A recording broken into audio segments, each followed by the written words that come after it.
Governor Cuomo, the president at Blizzard Entertainment, and Bill Gates are all recent headline stories of questionable behavior at the office.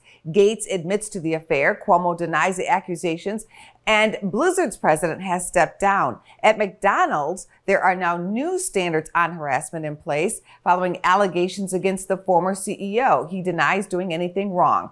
Let's turn to an expert. Joining us now is Dr. Stephanie Bonas, the assistant professor in criminal justice at the University of New Haven. We're pleased to have you with us. Here's a question. What happens to the victims who file complaints, especially against the big boss? I think that oftentimes what happens is it's not a satisfactory result for the victim. And I think that we've seen that in the Cuomo case as well.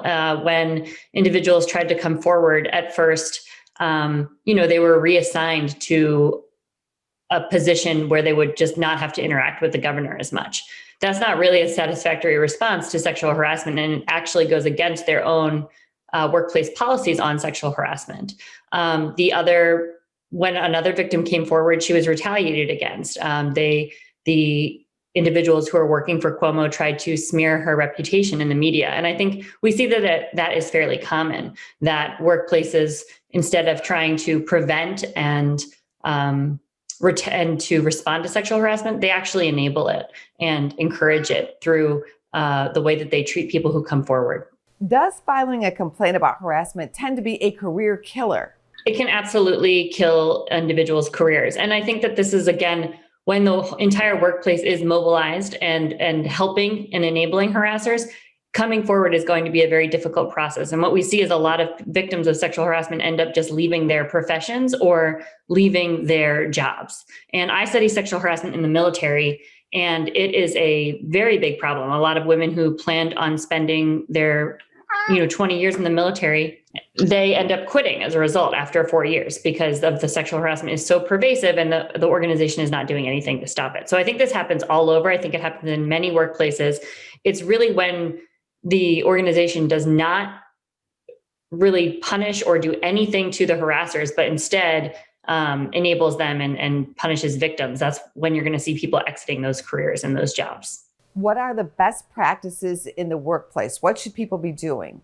I would say that it's really, we can talk about what individuals should do, what the victims should do, but ultimately I want to make the point that it is organizations and individuals who are not being harassed to ensure that their policies are working and helping and creating a space where victims can come forward, and creating an interactional space where harassers are not encouraged, where if you see someone saying inappropriate comments, that person is reprimanded at the time.